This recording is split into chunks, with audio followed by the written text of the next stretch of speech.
നിനക്ക് എന്റെ യൂണിഫോം തന്ന് നിന്നെ ഞാൻ ഇങ്ങോട്ട് അയച്ചത് എന്റെ ലക്ഷ്യം നിറവേറ്റാൻ വേണ്ടിയാണ്. നീ ജയിലിൽ മരണവും കാത്തുകിടന്ന ഒരു കുറ്റവാളിയാണ്, അതറിയാമല്ലോ. സാർ ഞാൻ ഒന്നും പറയണ്ട. നീ ഇവിടുന്ന് ചാടിപ്പോവാനായിട്ട് ശ്രമിച്ചു അല്ലേ? സാർ ഞാൻ പറയുന്ന അങ്ങോട്ട് ചോദിക്കുന്നതിന് മറുപടി പറഞ്ഞാൽ മതി. ഇൻസ്പെക്ടർ ജോർജ് റോസിനെ ആരും ഒന്നും പഠിപ്പിക്കണ്ട. ആൾക്കാരൊക്കെ വരുന്നു. 2 ഇടിയോടൊപ്പം തന്നെ ജീപ്പിക്കട്ടെ. ഇടിയടാ.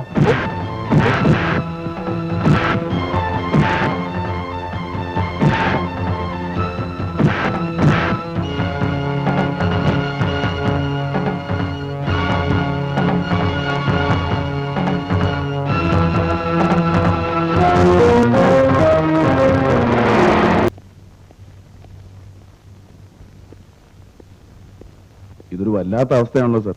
Good morning inspector. Good morning. Take your seat. Thank you. ഞാൻ സലീമിനെ കൂട്ടിക്കൊണ്ടു പോകാനാണ് വന്നത്. അറിയാം. തെറ്റ് ആരുടെ ഭാഗത്താണോ എന്തോ. തൽക്കാലം അവന് മാപ്പ് കൊടുത്ത് പറഞ്ഞു വിടണം. ഫാക്ടറി കിടന്ന് തെമ്മാടത്തരം കാണിക്കുന്നതിനൊക്കെ ഒരു അതിര് വേണ്ടേ? ഞാൻ സ്ഥലത്തുണ്ടായിരുന്നില്ല. മിസ്റ്റർ ഗുപ്ത പോയിക്കോളൂ, ഞാൻ അവനെ വിട്ടേക്കാം. എനിക്ക് അവനോട് ചില കാര്യങ്ങളോട് ചോദിച്ചറിയാനുണ്ട്. അവനെ ഒന്നും ചെയ്യരുതേ. No. Okay, see you. Thank you very much.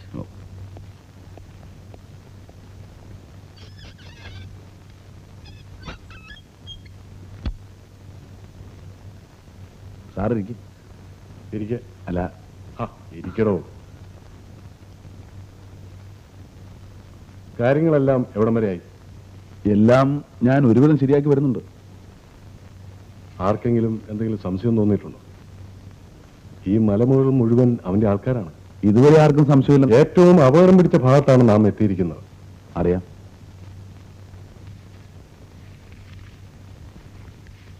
ഇതാണ് 1 വർഷത്തിനു മുമ്പുള്ള അവന്റെ യഥാർത്ഥ ഫോട്ടോ. ഇന്റർനാഷണൽ ടെററിസ്റ്റ് ഗാങ്ങുമായും ഇവന് ബന്ധമുണ്ട്. ഒരാക്രമണത്തിലൂടെ മാത്രമേ നമുക്ക് ഇവനെ കീഴ്പ്പെടുത്താൻ കഴിയൂ. അതിലവൻ കൊല്ലപ്പെട്ടാൽ പോലും പ്രശ്നമില്ല എന്നാണ് SP സാർ പറഞ്ഞത്. പക്ഷേ അവന്റെ പക്കലുള്ള ആ മൈക്രോടേപ്പ് നമുക്ക് കൈക്കലാക്കണം. അത് കിട്ടിയാൽ രാജ്യത്ത് ഒറ്റിക്കൊടുത്തിട്ടുള്ള പല ചാരന്മാരെ കുറിച്ചുള്ള പല രഹസ്യരേഖകളും നമുക്ക് പിടിച്ചെടുക്കാം. ശരി സാർ. എനിക്ക് നിന്നെ വിശ്വസിക്കാമോ? ഇനി എന്നെ അവിശ്വസിക്കുന്നതിലാണ് എനിക്ക് വിഷമം. എന്റെ ജീവൻ പണയപ്പെടുത്തി ഞാൻ വാക്കുപാലിക്കും. അതോടൊപ്പം സാർ എനിക്ക് തന്ന വാഗ്ദാനവും. ഓക്കെ.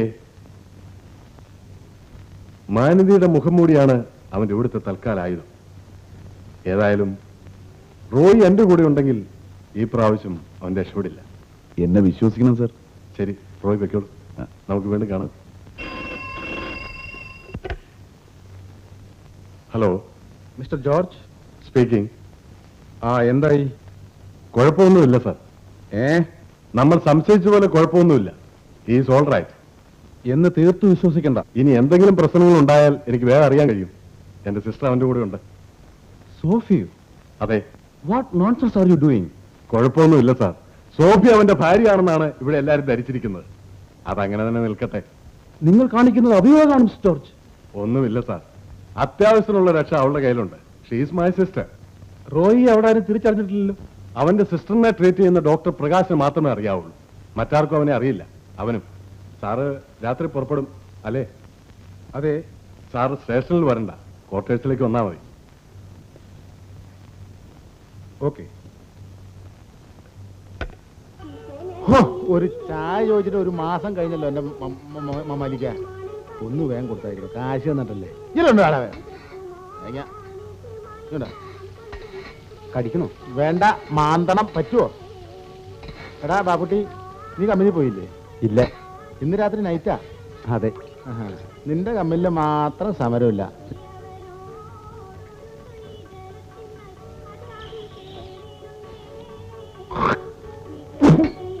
അച്ഛാ. എന്തിയടാ? എന്തോ ഉണ്ട്. മോന് ചായ വേണ? വാ അമ്മയ്ക്ക് ഒരു ചായ ഇങ്ങരുതേ. ഈ വള്ളി നിന്റെ മടം നിന്റെ ഒരു കേട്ടിട കൈ കേട്ടിട. എന്താ മോനെ? ഒന്നും എനിക്ക് വട വേണം. എത്ര എണ്ണം വേണം? 5 എണ്ണം. അഞ്ചെണ്ണം മതിയല്ലേ? എടാ ഒന്നാമതിന്റെ ഗ്രഹിണി മാറിയിട്ടില്ല. അത് എടാ ഇത് കടലമാവാണ്, വാഷറിളകി പോവും. ഉണ്ടില്ല പോന്നെ നീ ആകെ വേർക്കുണ്ടല്ലോ. അത് ഓടിട്ടാ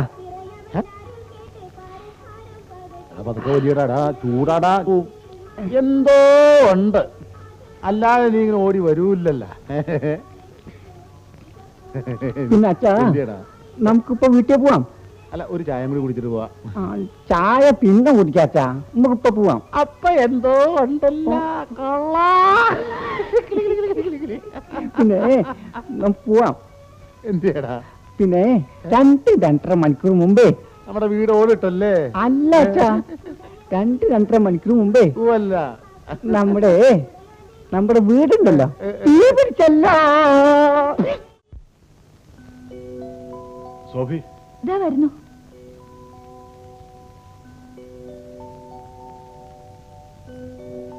ഏതായാലും പേരുകൊള്ള സലീം. ചായ കുടിക്കൂ. എങ്ങനെയുണ്ടടി എന്റെ മീശ? കൊള്ളാം. ആ റിവാൾവർ എവിടെ? അത് ഞാൻ ഭദ്രമായി തലേന്നയുടെ അടിയിൽ വെച്ചിട്ടുണ്ട്. ഇങ്ങ് എടുത്തോണ്ട് വന്നേ.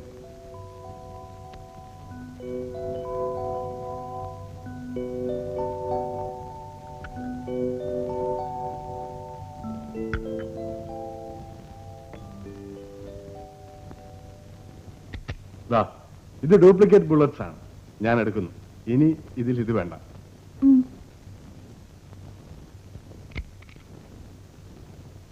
ഇത് ഒറിജിനൽ ബുള്ളറ്റ്സ് ആണ്, സൂക്ഷിക്കണം.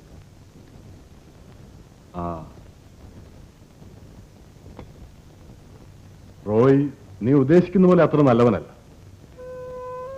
തിളച്ചു മറിയുന്ന ഒരു അഗ്നിപർവ്വതം നെഞ്ചിലൊതുക്കിയാണ് അവൻ നടക്കുന്നത്. അത് ഏത് നിമിഷവും പൊട്ടിത്തെറിക്കും. അതിൽ നീയോ ഞാനോ അവനൊരു പ്രശ്നമായിരിക്കില്ല.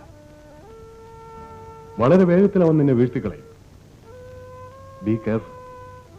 ഇനി കൂടിയാൽ ഒരാഴ്ചക്കുള്ളിൽ എല്ലാ കാര്യവും തീർത്ത് നമുക്ക് മടങ്ങാം. ഇതുവരെ എനിക്കെതിരെ ഒന്നും കാണിച്ചിട്ടില്ല. അതും അവന്റെ ഒരു ആയുധമാണ്. നീ തീർത്തും വിശ്വസിക്കരുത്. വളരെ ചെറുപ്പം മുതലേ എനിക്ക് അവനെ അറിയാം. ഇത്രയും ധൈര്യശാലിയും പരിക്കനുമായ ഒരുത്തനെ ഞാൻ കണ്ടിട്ടില്ല. അതുകൊണ്ട് തന്നെയാണ് ഞാൻ അവനെ തെരഞ്ഞെടുത്തത്. ചേട്ടൻ എവിടെ താമസിക്കുന്നത്? തൽക്കാലം മമ്മാലിക്കാട് വീട്ടിലാണ്. ഇന്ന് മുതൽ എന്നെ ഈ ഫോൺ നമ്പറിൽ കിട്ടും.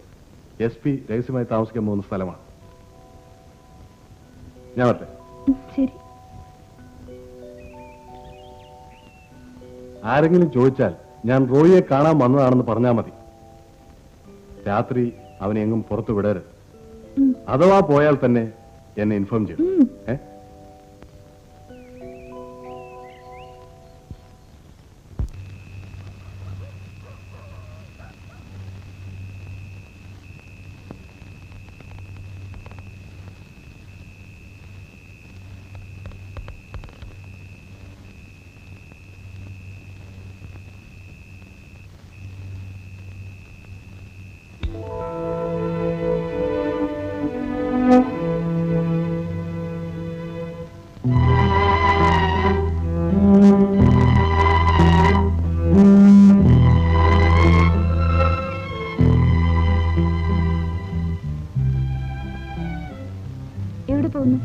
എനിക്ക് പുറത്തു പോകണം.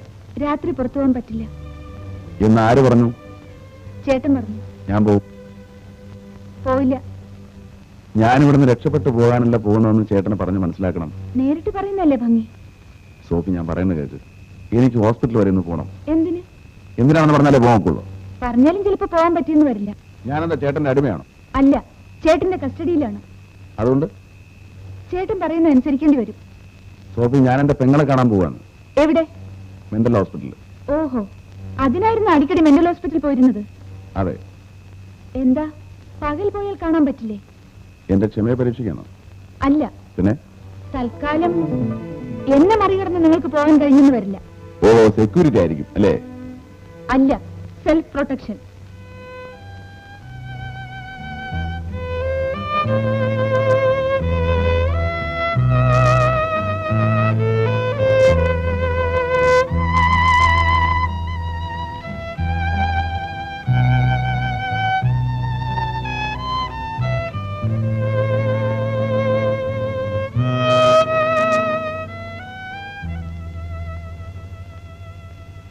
രാത്രി ഹോസ്പിറ്റലിൽ പോകണമെന്ന് പറയുന്നത്?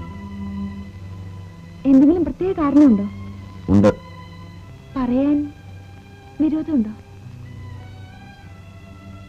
എന്റെ ക്ലാസ്മേറ്റ് ഡോക്ടർ പ്രകാശാണ് ബിന്ദുവിനെ ട്രീറ്റ് ചെയ്യുന്നത്. ഇന്ന് അയാൾക്ക് നൈറ്റ് ഡ്യൂട്ടിയാണ്. അതിനെന്താ? ചേട്ടനോട് പറഞ്ഞ് ഡേ ഡ്യൂട്ടിയിലേക്ക് ഷിഫ്റ്റ് ചെയ്താൽ പോരെ? സോഫി, ഞാൻ ആരെയും വഞ്ചിക്കാനല്ല ഇവിടെ വന്നത്. എന്നെ വിശ്വസിക്കൂ. ഇന്ന് രാത്രി അവൾക്ക് ഷോക്ക് ട്രീറ്റ്മെന്റ് കൊടുക്കുമെന്ന് പറഞ്ഞിരുന്നു. എനിക്ക് കിടന്നിട്ട് ഉറക്കം വരുന്നില്ല. എനിക്ക് ഈ ലോകത്ത് അവളില്ലാതെ വേറെ ആരുമില്ല. ആരും. ബിന്ദുവിന് എങ്ങനെയാണ് ഈ അസുഖം വന്നത്? വിവാഹം കഴിഞ്ഞിരുന്നോ? വിവാഹമൊക്കെ കഴിഞ്ഞ് ഒരു കുഞ്ഞിന്റെ അമ്മയുമായി. ആരാണ് ബിന്ദുവിനെ വിവാഹം കഴിച്ചത്? ഡോക്ടർ ജോയ്, എൻ്റെ ഒരു കൂട്ടുകാരൻ. അന്നോട് പഠിച്ചുകൊണ്ടിരിക്കുകയായിരുന്നു.